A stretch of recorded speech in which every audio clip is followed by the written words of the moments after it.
Welcome back, molecules, to the van der Waals News Network. I'm Guter Vander with my co-host, Waals Jr. Today, we will be discussing the various attractions between us molecules. These attractions are characterized under van der Waals forces and are called IMFs or intermolecular forces. There are three types of IMFs, including London dispersion forces, or LDFs, dipole-dipole, and hydrogen bonding. The strengths of these IMFs vary, with LDFs being the weakest force and hydrogen bonding being the strongest.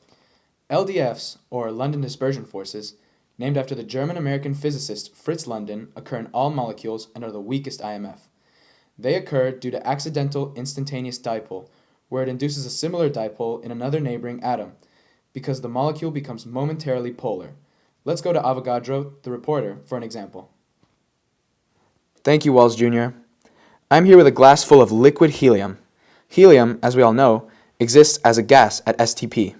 However, when we cool this helium down, the electrons will distribute to make each molecule temporarily polar and create temporary dipoles between the molecules, forming the liquid you see here.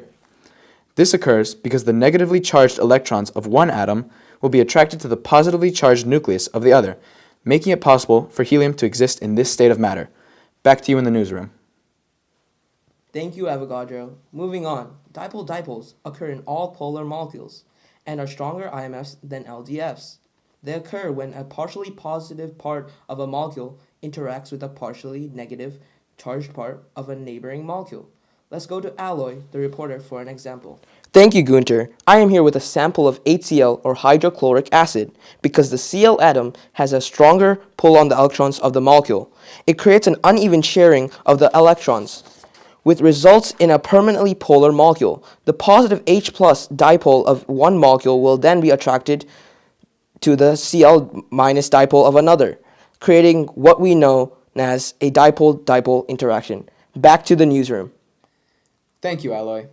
Finally, hydrogen bonding is a type of dipole-dipole and is the strongest IMF. They occur when hydrogen is electrostatically attracted to a lone pair on the nitrogen, oxygen, or fluorine of an adjacent molecule. Let's go to Valence, the reporter, for an example. Thank you, Waals Jr. What I have here is a glass of water. When these water molecules are placed together in the glass, they create what is known as hydrogen bonds. As Waals Jr. stated, these occur when a hydrogen ion bonded with either nitrogen, oxygen, or fluorine is attracted to a nitrogen, oxygen, or fluorine bonded with a hydrogen in another molecule. These bonds are made in the same way as dipole-dipole interactions, except they are much more polar, creating a stronger intermolecular force. Back to you in the newsroom. Thank you, Valence. IMFs influence boiling, melting point, surface tension, capillary action, viscosity, and vapor pressure. The stronger the IMFs, the higher the boiling point and melting point, because it requires more energy to overcome the IMFs. Liquids with strong IMFs also have smaller amounts of vapor pressure. Finally, IMFs allow us to keep a relationship between us molecules. Thank you for watching van der Waals News Network. See you next time.